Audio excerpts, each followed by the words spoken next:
Hey there, I'm Brittni Schroeder, and business and marketing are my jam. I'm here to walk you step by step through this crazy thing we call business. I'm a small town girl, chocolate eating, Diet Coke drinking mom, marketing guru, automation Jedi, and all around good time.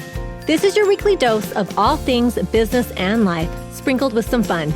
This is the Redefine Business Podcast.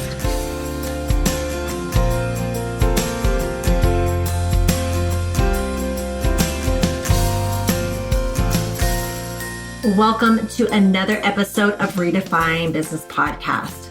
Today, I want to talk about something that I think as entrepreneurs, we don't talk enough about. And I feel like this is a story that you usually hear after the fact, but we don't really talk about it when we're like in it. So I wanted to kind of talk to you about last year. So last year was hard. Not busy season hard, not algorithm changed again hard, not launch didn't convert hard, life altering hard. So I've talked about this before, but in 2023, I got divorced and I moved from Texas to Utah.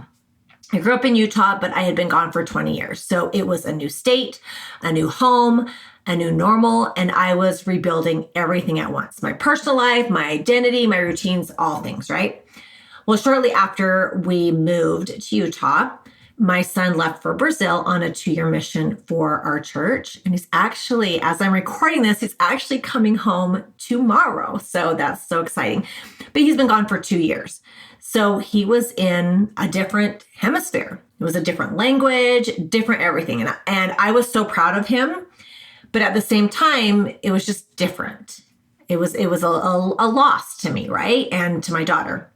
Then in December of 2024, my daughter had a snow skiing accident and she broke her back. Yes, her back. It was horrible. The physical pain was so intense. The recovery was long, but the mental toll, that was the part that almost broke me. My daughter has wrestled forever.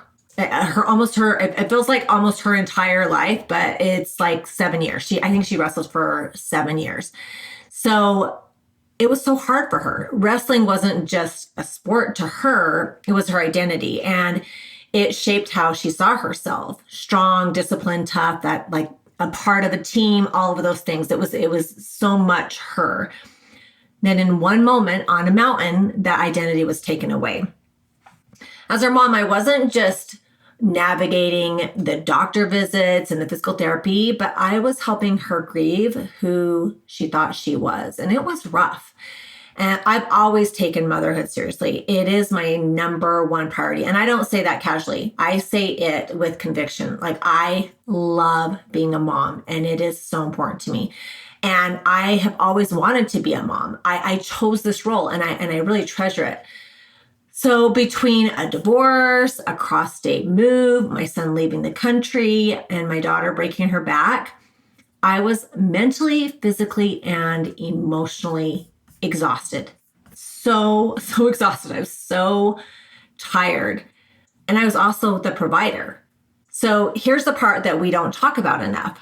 As you know, a very, very important part of being an entrepreneur is showing up. We have to show up for our clients. We have to show up on social media. We have to show up in inboxes, on calls, inside launches, inside memberships, inside conversations, all these places we have to show up. Consistency builds trust, trust builds sales, sales builds stability. Like, we know these things. But what happens when you're exhausted? Like, really, really exhausted? What happens when your brain feels foggy and your nervous system is shot? What happens when you're finishing up appointments and you still have content to post, emails to write, and clients who need you at your best? I wish that I could tell you there is some magic formula, but I can't. I don't know if there is one. I didn't show up perfectly. I didn't show up at 100%. And some days I barely showed up at all. There were days where I could only work 1 or 2 hours. I just couldn't do it. And my business really felt it. So my revenue dipped, energy dipped, my creativity dipped. I wasn't on my game. I wasn't as sharp and I wasn't as strategic. But I didn't quit, but it was a struggle. It was hard. Sometimes survival is the only win that you are getting. And that is how I felt last year. So here's the truth. There is no productivity hack that will save you from life. The fact is, life is not always going to be easy. Divorce happens, accidents happen, kids grow up and leave, health scares happen, loss happens. All these things, they happen. You can color code your Google Calendar all you want, but life doesn't check it first. So the real question isn't, how do I avoid hard seasons? The real question is, how do I prepare for them? Because they're inevitable. We all go through seasons. We all go through times where things are just hard, just stinking hard, right? So when everything feels unstable, this is what I have found. Relationships are the stabilizer. I learned very quickly that isolation makes hard seasons harder. And I'm so grateful for the good relationships that I have, the friendships, the camaraderie, all of those things. Good relationships, it can look different for everybody. It can be friends, family, mentors. It can be your faith community. But those are the things that become your oxygen. They are the people who bring you meals. They sit with you when you don't have any words. They let you vent without trying to fix everything. They remind you that you're not failing, you're surviving. So those are the things that are so important. Entrepreneurs tend to pride themselves on independence. We're capable, we're resourceful, we're self-starters, all those things. But independence without support is a fast track to burnout and loneliness and isolation. If you're building a business, build relationships with that same intensity, not for networking or not for leads, but for the support, the real relationships, the kind that can hold you when your capacity is gone. So aside from relationships, and that I talk about this all the time, and I am very grateful for this, but it's systems. Systems can save you when you don't have the capacity. So this is the part where my inner systems nerd comes out. But here's what I know for sure. When your energy disappears, your systems either catch you or expose you. During this season, I was grateful for every automation I had ever built. Email sequences that ran without me, funnels that continued nurturing leads, onboarding processes that didn't require me to reinvent the wheel. So grateful for those things. Did they replace me? No, absolutely not. They did not, but they did help reduce the load. And when you are in crisis mode, reducing the load, it's everything. I don't know why we do this, but we glamorize hustle. We romanticize, just push through it. But resilience in business isn't built on hustle. It's built on your infrastructure. Systems are not just about scaling, but they're about protection. They're about catching you when life happens. They are the safety net for the version of you that, one day will be tired or grieving or overwhelmed or healing. So build them before you need them. That is my advice. Build them before you need them. One of the hardest parts for me when I was struggling last year, it wasn't the logistics, but it was the pressure that I put on myself. I'm the provider, I'm the mom, I'm the leader, I'm the strong one, I'm the one who teaches other entrepreneurs how to build sustainable businesses. I felt like I should handle it better, but here's what I have learned. You can be strong and still be exhausted. You can be capable and still need help. You can be a leader and still be in a hard season.